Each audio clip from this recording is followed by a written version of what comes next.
जी हां, फडणवीस ने मुख्यमंत्री बनते ही चौंकाया। जिसका डर था वही हुआ। मानो शिंदे आधी रात को भागे भागे गए शरद पवार के पास। बहुत स्वागत है आप सभी का। मैं हूं जब्बार खान और आप देख रहे हैं द राजनीति का विशेष सेगमेंट खबर और विश्लेषण। दोस्तों, जो बातें अभी मैंने शुरू में कही वो आपको चौंकाने ही होंगी। उन बातों, उन शब्दों को आप समझने में इस वक्त खुद को सक्षम शायद नहीं पा रहे होंगे कि आखिर ऐसा क्या हुआ कि अभी अभी तो सरकार बनी है, अभी तो देवेंद्र फडणवीस ने मुख्यमंत्री पद की शपथ ली है। एकनाथ शिंदे और अजित पवार के सहयोग से वो सत्ता के सिंहासन पर बैठे हैं। आखिर उन्होंने ऐसा कौन सा फैसला ले लिया जिसकी बुनियाद पर एकनाथ शिंदे के पैरों तले से जमीन खिसक गई, जिसकी बुनियाद पर अजित पवार भी पशुपेश में नजर आ रहे हैं। तो क्या फडणवीस इसी बात का इंतजार कर रहे थे कि एक बार मुख्यमंत्री पद की कुर्सी हाथ में आए तो फिर एक एक करके तमाम चीजों का हिसाब किया जाएगा? क्या इसी वजह से एकनाथ शिंदे ने स्थिति को भांप करके पहले ही भारतीय जनता पार्टी के साथ में सहजता दिखाना छोड़ दिया था चुनाव के नतीजे आने के बाद? क्या इसीलिए करीब 12 दिन लग गए थे महाराष्ट्र में मुख्यमंत्री पद के नाम को लेकर ऐलान करने में भारतीय जनता पार्टी के लिए? क्या इसीलिए बीजेपी ये सोच रही थी कि महाराष्ट्र को आगे आने वाले दिनों की सियासत के नजरिए से क्या किया जाए, क्या बेहतर हो सकता है? और देवेंद्र फडणवीस ने मुख्यमंत्री पद की जब शपथ ली, उसके बाद में जो एक फैसला लिया, उस फैसले ने एकनाथ शिंदे को कैसे चौंका दिया? क्या यह बात सही है कि एकनाथ शिंदे आधी रात को भागे भागे शरद पवार के पास में चले गए? उन्होंने स्थिति को लेकर के डिस्कस किया। क्या एकनाथ शिंदे की पुरानी फाइलें खुलने जा रही हैं? क्या एकनाथ शिंदे किसी किस्म की ऐसी स्थिति बीजेपी के सामने रख रहे हैं जिससे बीजेपी कोई ऐसा फैसला लेने जा रही है जिससे एकनाथ शिंदे ना घर के रहे ना घाट के? तो ये तमाम उस सवाल हैं जिसको लेकर के इस वीडियो में एक एक जवाब तमाम पर्दे में हटाने की कोशिश करूंगा, आपको समझाने की कोशिश करूंगा कि आखिर हुआ क्या है महाराष्ट्र के अंदर, क्योंकि अभी अभी तो नई नई सरकार बनी है। इस वीडियो को अंत तक जरूर देखें ताकि स्थितियों को समझ सके। दोस्तों, एकनाथ शिंदे मुख्यमंत्री की चाहत में नतीजे आने के बाद में 12 दिनों तक अलग अलग तरीके से अपनी स्थितियां बीजेपी के सामने रखते रहे, मगर भारतीय जनता पार्टी के आला कमान क्या वाकई देवेंद्र फडणवीस को मुख्यमंत्री बनाना चाहते थे? आखिर फडणवीस को लेकर के मोदी और शाह क्या सोचते थे? इसको मैं किसी अगले वीडियो में आपको दिखाऊंगा, दर्शाऊंगा और बताऊंगा। मगर एकनाथ शिंदे जिस तरीके से उम्मीद लगाए बैठे थे कि वही मुख्यमंत्री बनेंगे, नहीं हुआ। उम्मीद लगाए बैठे थे कि गृह मंत्रालय उनके पास में आएगा, नहीं आएगा, क्योंकि देवेंद्र फडणवीस ने अपना तेवर दिखाया। देवेंद्र फडणवीस ने एक तरीके से अपना रंग दिखा दिया मुख्यमंत्री की कुर्सी हाथ में आने के बाद में, शपथ लेने के बाद में। और उन्होंने एक निजी चैनल पर इंट्रो देते हुए कहा, जब उनसे यह पूछा गया कि गृह विभाग महाराष्ट्र का गृह मंत्रालय क्या एकनाथ शिंदे को जा रहा है, उन्होंने कहा कि गृह विभाग तो हमेशा मेरे पास में था। जब मैं मुख्यमंत्री था तब भी मेरे पास ही गृह मंत्रालय था, जब मैं उप मुख्यमंत्री था तब भी मेरे ही पास गृह मंत्रालय था। तो गृह मंत्रालय तो मेरे पास हमेशा से ही था, गृह मंत्रालय मेरे पास ही रहेगा। यानी कि जिस गृह मंत्रालय को लेकर के भारतीय जनता पार्टी और एकनाथ शिंदे के बीच में एक बार्गेनिंग चल रही थी, उस पर सरेआम देवेंद्र फडणवीस ने ऐलान कर दिया कि नहीं, एकनाथ शिंदे को गृह मंत्रालय नहीं दिया जाएगा। एकनाथ शिंदे क्या करेंगे? एकनाथ शिंदे जो कि मुख्यमंत्री की शपथ ग्रहण में भी आने के लिए खुद को सहज नहीं पा रहे थे, लेकिन माना यह जा रहा है कि मोदी और शाह के समझाने के बाद में एकनाथ शिंदे उस मुख्यमंत्री की शपथ ग्रहण समारोह में आए थे।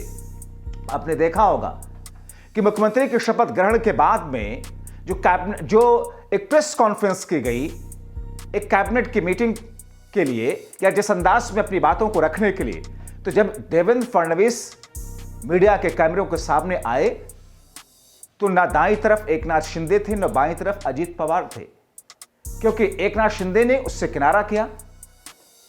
तो उस स्थिति में दूसरे डिप्टी सीएम अजित पवार ने भी खुद को दूर ही रखा। हालांकि ऐसा होता नहीं था, रीति ऐसी रही नहीं है। पहले जब मुख्यमंत्री थे एकनाथ शिंदे तो बगल में एक तरफ अजीत पवार, दूसरी तरफ उनके देवेंद्र फडणवीस बैठते थे। मगर इस बीच में देवेंद्र फडणवीस ने जिस तरीके से ऐलान किया कि नहीं, गृह मंत्रालय नहीं जा रहा है, मेरे पास में रहेगा, और जिस ठोस अंदाज में उन्होंने अपनी बातें बताई, और जिस तरीके से जो मेरे सूत्र महाराष्ट्र की सियासत को या भारतीय जनता पार्टी को नजदीक से समझने वाली है, बीजेपी के जो सूत्र जो बताते हैं कि आगे आने वाले दिनों में देवेंद्र फडणवीस महाराष्ट्र में एकनाथ शिंदे का एक सब्स्टिट्यूट तलाश रही है और लगभग उसकी प्लानिंग तैयार हो चुकी है। इसीलिए अंदर खाने ये बातें सामने आ रही हैं कि एक झटके में एकनाथ शिंदे के फाइल खुलने के संकेत दे दिए गए, क्योंकि एकनाथ शिंदे मुख्यमंत्री नहीं मिला, गृह मंत्रालय पद पर वो किसी तरीके से कॉम्प्रोमाइज करने के मोड में नहीं थे।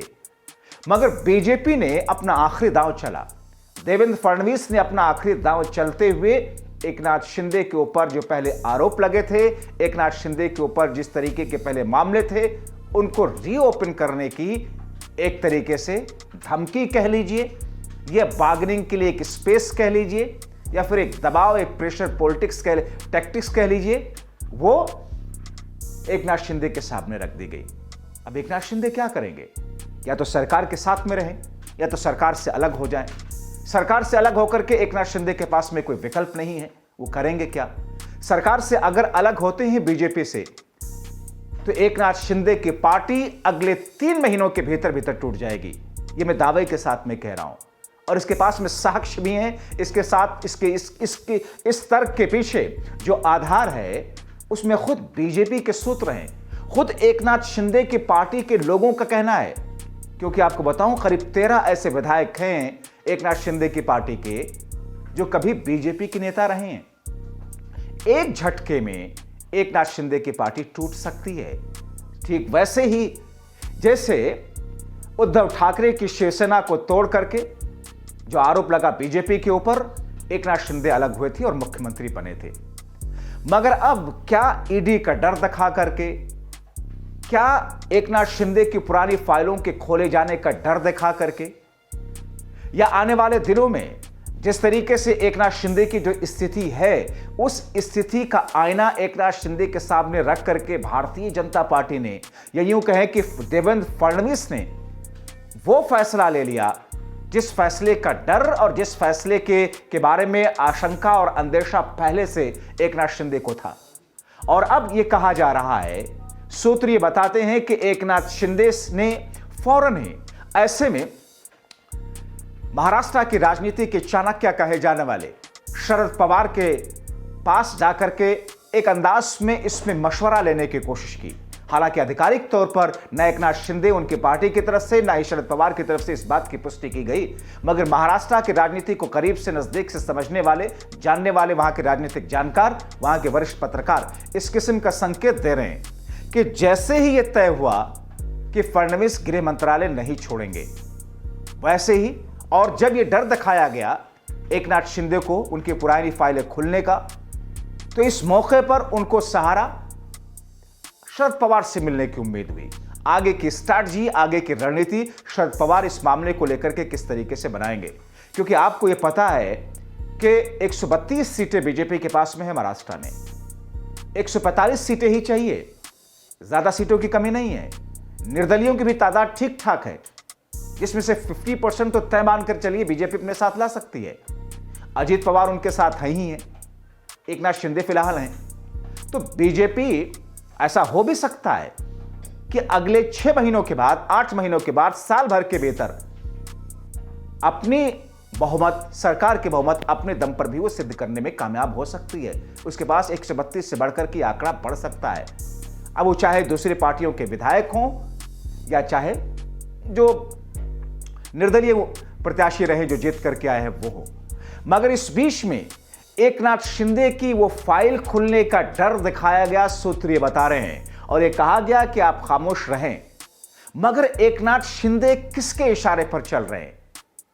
क्या बीजेपी और देवेंद्र फडणवीस फिलहाल वही है, एक ही है, या बीजेपी आला कमान और देवेंद्र फडणवीस एक तरीके से दो धुरी में हैं?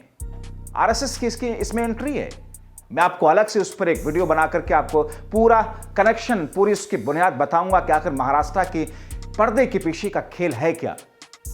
मगर देवेंद्र फडणवीस ने मुख्यमंत्री बनने के बाद में एक झटके में वो कर दिया जिसकी उम्मीद, जिसका डर पहले से एकनाथ शिंदे के दिल में बैठा हुआ था। और एकनाथ शिंदे का ये डर देख करके अजीत पवार कहीं ना कहीं वो भी उस स्थिति में होंगे, नफा नुकसान समझने की कोशिश कर रहे होंगे। आपने देखा था जब महाराष्ट्र में मुख्यमंत्री की शपथ के कार्यक्रम से पहले, कुछ घंटों पहले जब प्रेस कॉन्फ्रेंस की गई थी अजीत पवार, एकनाथ शिंदे और देवेंद्र फडणवीस की, तो सीधे सीधे वहीं पर अजीत पवार ने कह दिया था कि मैं तो कल शपथ लेने वाला हूं, जिस पर एकनाथ शिंदे ने उनका एक तरीके से उपहास भी वो उड़ाया था कि साहब इनको तो सुबह भी और शाम में भी लेने का अनुभव रहा है। उन्होंने दरअसल एक तरीके से कटाक्ष किया था। जब देवेंद्र फडणवीस के बीजेपी के पास में बहुमत नहीं भी थी, उसके बावजूद अजीत पवार अपने चाचा शरद पवार से अलग होकर के डिप्टी सीएम की शपथ उन्होंने ले लिया था, बीजेपी को सपोर्ट कर दिया था ये कहकर के मेरे पास में उतने विधायक हैं। बहरहाल अब ये देखना होगा कि इन तमाम चीजों के बीच में एकनाथ शिंदे का गठजोड़ बीजेपी के साथ में कब तक चल पाएगा। देवेंद्र फडणवीस ने आखिर में इतना कठोर फैसला क्यों ले लिया। क्या एकनाथ शिंदे के शरद पवार से चलने वाली पर्दे के पीछे की बातें आगे आने वाले महाराष्ट्र के चुनाव में, महाराष्ट्र की राजनीतिक फलक पर किसी अलग तरीके की सियासत बिसात बिछाएंगे। क्योंकि आने वाले दिनों में दोस्तों बीएमसी का चुनाव भी है। ये सारे ऐसे कनेक्शन और कड़ियां और समीकरण हैं जिसके बुनियाद पर यह कहा जा रहा है देवेंद्र फडणवीस ने वो फैसला ले लिया जिसका डर एकनाथ शिंदे को पहले ही से था। और ऐसे स्थिति में हर किसी की नजरें महाराष्ट्र की राजनीति पर है।